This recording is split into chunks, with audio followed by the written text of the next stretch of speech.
Hey everybody, welcome. In this video, we're going to be talking about how you get IRB approval, and I'm going to be giving you an overview of the IRB process, okay? So in the previous video, we talked about what is an IRB, why do you need one, that sort of thing. Now we're going to talk about how do you actually get that approval.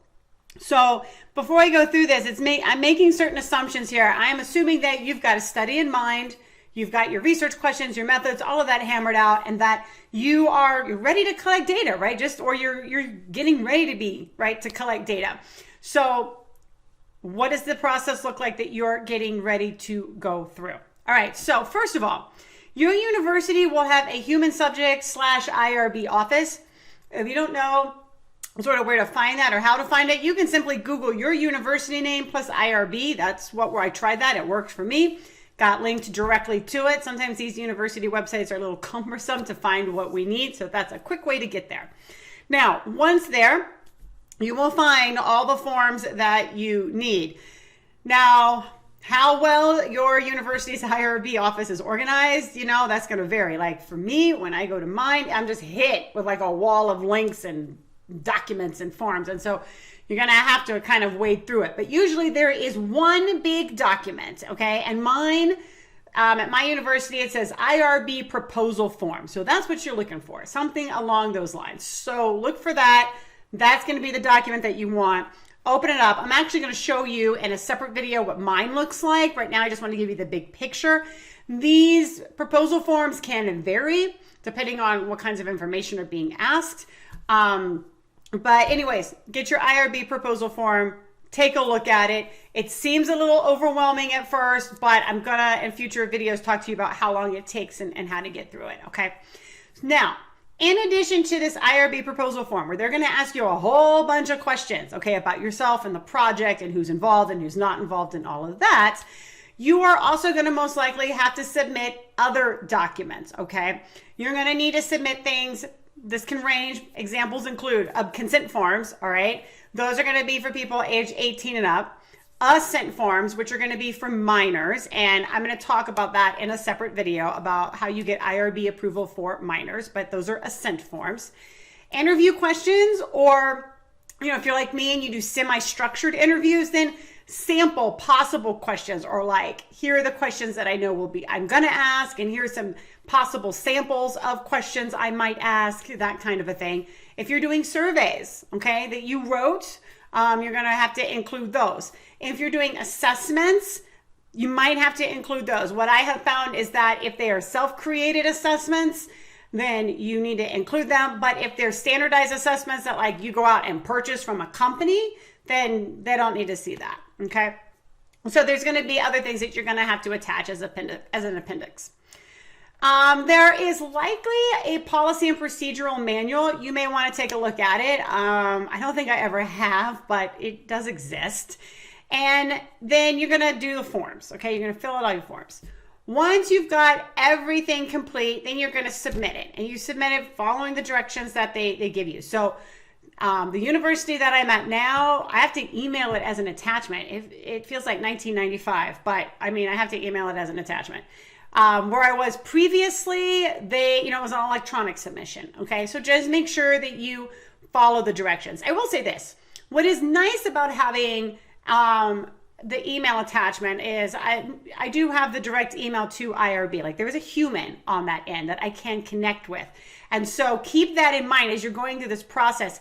If you have questions about how to fill out a form or what might need to be included beyond the basics, that IRB, if you can get that email, they will be more than happy to talk to you. Okay. They'll be more than happy to help you. They want this to come in looking good. They want it to be relatively problem-free for both you and them. Okay.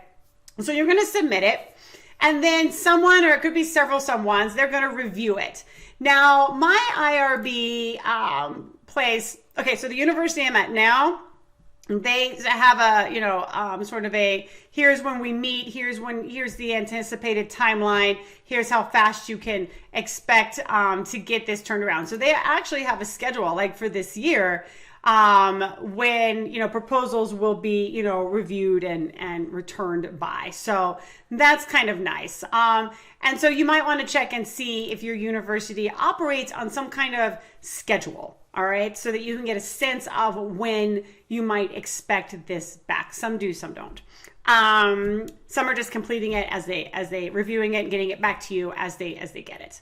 So let's see, somebody reviews it, and then if you're new to this, especially even if you switched universities, right? Because like I switched universities after being at one for 12 years, so this IRB process, while I know how to write an IRB proposal, right, the timelines and all of that stuff, that's going to be unique to right where I'm at. So check with somebody.